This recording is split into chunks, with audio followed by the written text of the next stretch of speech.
Hello, glad to have you join us on this episode of The Last Mile with NACA.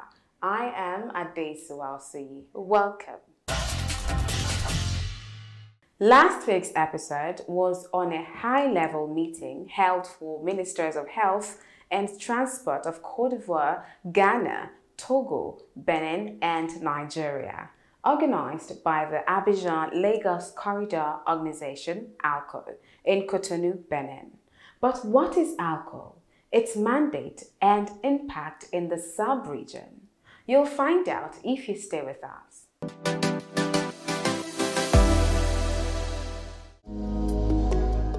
The Abijan-Lagos Corridor, a major transport route in West Africa connecting the capital cities of 5 countries, Côte d'Ivoire, Ghana, Togo, Benin and Nigeria, with about 62 million people transiting annually, is essential to the region's socio-economic development, but it also offers opportunities for the fast transmission of communicable diseases, including HIV and AIDS. For this reason, the Abijan-Lagos Corridor Organization, ALCO, was established. ALCO is an intergovernmental organization set up by the head of state of 5 countries, Nigeria, Benin, Togo, Ghana, and Côte d'Ivoire. It was created in the framework of HIV, in 2002.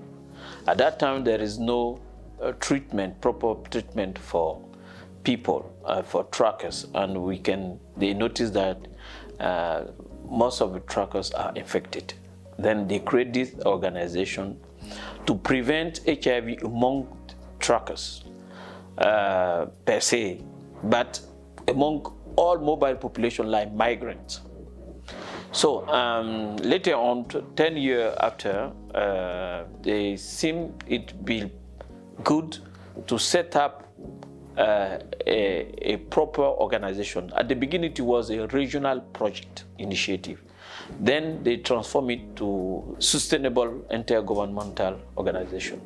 So when they create it, they give a role to each country. That's why Nigeria chair the board, the Ghana has the vice chairperson of the board, and Benin hosts the organization, and Togo has in charge all the technical matters that could be raised to bring to the board. Togo has the leadership to conduct this. And Côte d'Ivoire has the day-to-day management, and the citizens of Côte d'Ivoire have that's why I'm executive secretary. Apart from HIV, there are a number of things that they do. They also treat sexually transmitted infections and provide education to people who cross the borders, especially traders, give them family planning commodities, to prevent unwanted pregnancies. This has gone on for about 20 years now, and the results shows quite clearly that the impact of ALCO is very significant. We can say that HIV prevalence across the borders on each side of the countries is been decreasing throughout up till now. That is through the efforts of ALCO. The governing board, made up of delegates from the 5 member countries, convened to discuss status reports of their activities on the corridor, while highlighting areas for further improvement. It's a routine meeting that we do at least twice every year. In the meeting, we discuss issues of governance of the project. We get reports, audit reports, we get feedback from previous queries that were raised, previous meetings, and also we get updated about ongoing projects and challenges and how to mitigate those challenges. It is important to have a governing board for every institution to ensure that there is proper governance. ALCO has its own structures, all the heads of government of the 5 countries are involved. And therefore, whatever they are doing, every service they provide must be of high quality, and then their operations must be transparent. ALCO Secretariat must be accountable to the people they serve and the governments that created them. And so for us to have good order so far as corporate governance practice is concerned, you have to have, a governing board that will oversee the work of ALCO. In light of the various activities carried out by ALCO to achieve its objectives, there was need to revise its initial mandate of just a cross-border response to HIV to be consistent with the new duties. Because of the success of ALCO in HIV and STI control, it has become apparent from the experience that their work will have to be expanded, which means their mandate has to be expanded. You have, apart from the ports and the crossing the border, the issues there, people, custom officers, immigration officers along the borders will always want to take undue advantage of them, especially the women. So we have, sexual harassment issues, we have exploitation, taking extortion, all these things happen. Along the routes, the roads too, you have so many roadblocks. And then the whole area of environmental sanitation. When you are crossing the borders, you can see the places are not neat. Even some places don't have toilet for the travelers. It's a whole mess. And so the board decided that it will recommend to governments of these 5 countries to expand the mandate of ALCO. We have 5 domains. There is health, including HIV, epidemic-prone diseases, reproductive health. We have transport facilitation and trade facilitation. We collect data for roadblock, port dwell time, border crossing time, so on and so forth. Then we have sanitation at the border. Then we have all the documentation. We have to document all the harassment that face the use of the corridor in terms of harassment, assault, corruption, bribery, everything. And the last not the least, the road safety in terms of electronic data collection for road crash, road accident. We're looking at the countries that are involved, and we're looking at how can the countries get maximum benefit from the investment they're making. In that case, we just thought it would be nice to have an additional benefit as the organization is treated right to provide those services. What we're looking at now is how do we gather information that is going to be helpful.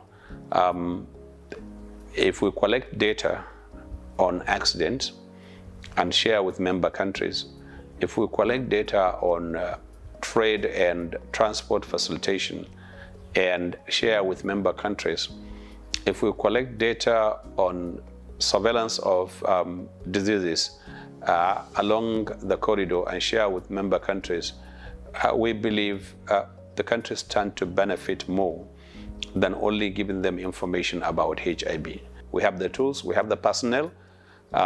We believe we should offer additional services to the countries that are involved. And that is what we decided or resolved to do. And this is the reason why we have to have the high-level meeting that involved ministers of health and ministers of transport from the 4 countries for them to agree and for them to take it to the respective presidents to have their endorsement. Results of key interventions from 2003 to 2021 include 3,214,111 people sensitized on HIV and AIDS, 1,672,867 people tested for HIV, 696,485 sexually transmitted infection cases diagnosed and treated. More than 4,500 people living with HIV put on antiretroviral therapy, and 196 injection drug users on methadone treatment. Having recorded these successes at the borders, the organization turned its focus to another vulnerable group, the fishing communities along the corridor. If you concentrate on the truckers and people along the corridor that you see physically, and you give them services, yes, we don't see HIV among them now as we've seen before, or we're seeing before. But one area that may be a ticking time bomb are the fishermen, the fishing community. These individuals go to the high sea and they stay there for quite some time. They mingle, and in terms of prevention measures, they don't seem to take them. Otherwise, we wouldn't have seen the kind of HIV we've seen among them. So we believe this community is harboring HIV, and it will just be a matter of time. No matter how good your work is, this community has the capacity to reverse it if you don't take preemptive measures or proactive measures to stop HIV spread among them. And that's exactly what we're doing. Despite gains made and the commitment to do more, there are quite some challenges. Most of our activities are funded by donors. If we are implementing a project funded and 100% by donors, whenever these donors, they have the timeline. Sometimes you are blocked because your priority is not their priority. So that's why we are advocating that countries should put money either for the function, but for the operational for the activities. If the donor want to fund, okay, it's okay, but we don't need to wait for donors only to conduct this activity. This is mandatory activity like collecting data for decision making. We don't need the donors to pay for that. One, if you have an organization of this magnitude and people are moving across and you are providing personnel, at the moment, ALCO has about 60 or 70 individuals on paycheck to pay their salary. And this is not easy. So resources and having access to resources, is a challenge. And we thank the member countries because they live up to expectation. They still provide them. The other aspect is the fact that, we need to train more individuals. We need to build capacity of the individuals that are now collecting those data. They are doing a very good job. However, the dynamic or the terrain is changing. What you do with paper and pencil before, now you need an Android phone to use it, or you need a device to make it. So we want to make sure that we provide them with the tools that are required for them to work and provide us with the needed information. The interventions carried out over the past 19 years by the Abijan-Lagos Corridor Organization has improved cross-border health, governance in the transportation sector, as well as trade and transport facilitation. We are committed to ending AIDS by the year 2030 and achieve the 95-95 targets as well. It is attainable because we have the technology, we have the strategies, and we have the capacity, local capacity to achieve this. The right policies are in place. The services are available. ALCO is our region population tools for mobile population. You know, Nigerian came abroad, they come in Cotonou.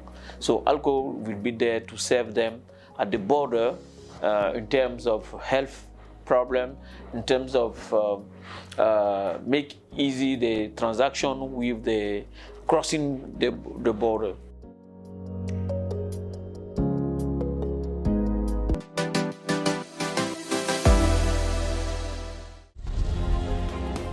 Covering a distance of 1,022 kilometers and 10 border crossings, the Abijan-Lagos corridor currently sustains approximately 75% of economic trade and businesses in ECOWAS regions. 30 million inhabitants and over 62 million people in transit, including traders and hauliers plying this corridor on a yearly basis. In light of this high density of human activity along the Abijan-Lagos corridor, there was need to provide additional cross-border response to national initiatives in combating epidemics, especially HIV/AIDS, and the facilitation of free movement of people and goods along the corridor. For this purpose, the heads of state of the 5 corridor member countries jointly created the Abijan-Lagos Corridor Organization (ALCO) on 30th April 2002, whose vision is a development corridor driven by a healthy population, fully enjoying their rights and moving freely and safely with their goods. With its expertise, its renewed mandate, and its strategic positioning as a tool for promoting development, the sustainability of ALCO's gains depends on member states' commitment and expected partners.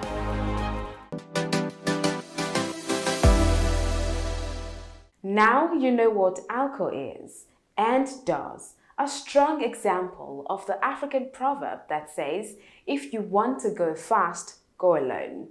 If you want to go far, go together. Update segment is next. Keep watching.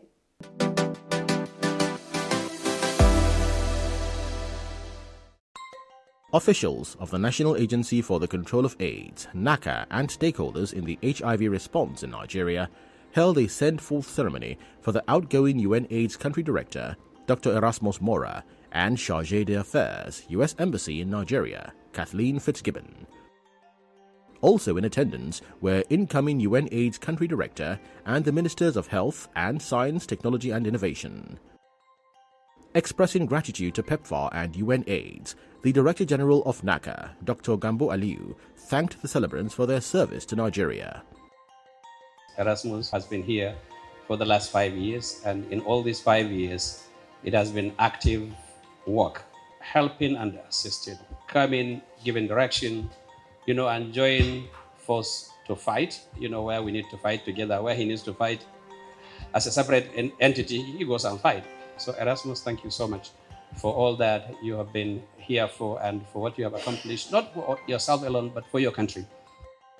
As for Kathleen, for all the hard work and the commitment and the zeal and passion with which she has assisted HIV program in this country, and and insisted to see that things are done and are done very well. So we want to use this opportunity to thank Kathleen and thank our poor soldiers, United States government, embassy, the CDC, USAID. We're really very grateful. On behalf of the Nigerian government, we're grateful. We recognize this togetherness and the support, and we cherish it. More goodwill and farewell messages followed. Erasmus, thank you very much for your labor of love. You've done so well for our country. You've done so well even for yourself in terms of the services rendered. Services rendered with passion. You see, each time he made his submissions, he was very methodical in his approach. He was very logical in his thinking, and of course, convincing in his conclusion. So you're just inclined to run with him. Kathleen, it's a pity she's not here with us tonight. I'm sure that my message will get to her, how much she's loved, how much she's cherished, and how much we appreciate her services here in this country. And I believe that wherever she goes, from here, she will continue to render such services. So for both of you, Erasmus and Kathleen, I wish you the very best in your next assignment. Thank you very much. For most activities and achievements in the health sector, a part of the credit will go to Erasmus. He comes blessed with the right disposition and temperament for his job. And it's not just a qualification. And he quite clearly is someone who listens carefully, and by the time he wants to give you advice, he's always even. The HIV/AIDS program in Nigeria got into a new gear, largely due to your effort. So we wish you well. I know that China will benefit immensely from your service there when you get there. It's a larger country. There are different kinds of people with different approach and different political status. But I know that you're one of those who can swim well in all waters. I have no fear at all that you will be just as useful there as you have been here. And as for Kathleen, very pleasant personality. So she has also been very, very active here in various capacities. I will be writing her my own special letter to wish her well and thank her for her service to our country. Responding, Dr. Erasmus expressed delight and thanked all present for honoring him. Kathleen Fitzgibbon was represented by Fumi Adesanya, the Deputy Country Coordinator, PEPFAR, Kenya. Highlight of the ceremony was the presentation of gifts.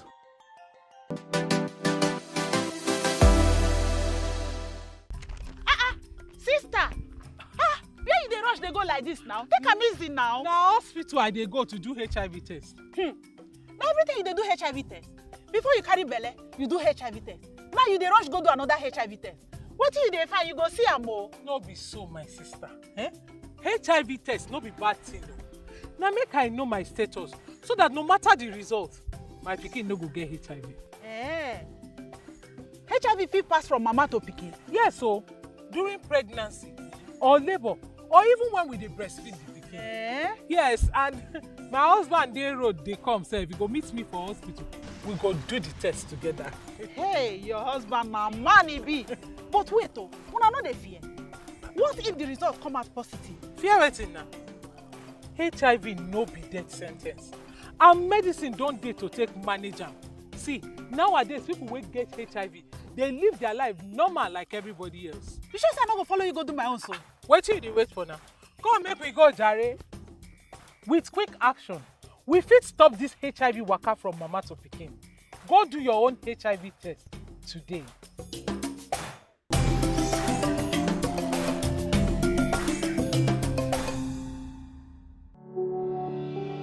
For more information on HIV and AIDS and related diseases, or to report suspected cases of stigma and discrimination, violence and human rights violation, please call the National Call Center, toll-free on 6222.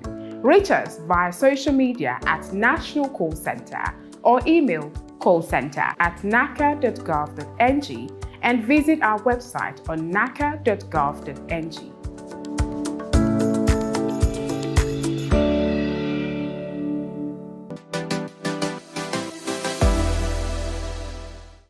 Thanks for watching, and as always, continue to support the HIV response. Do not stigmatize or discriminate people living with HIV. Avoid indiscriminate sex. And lastly, know your status and take action. Till next week on The Last Mile with NACA, I am Adesua Osu. Goodbye.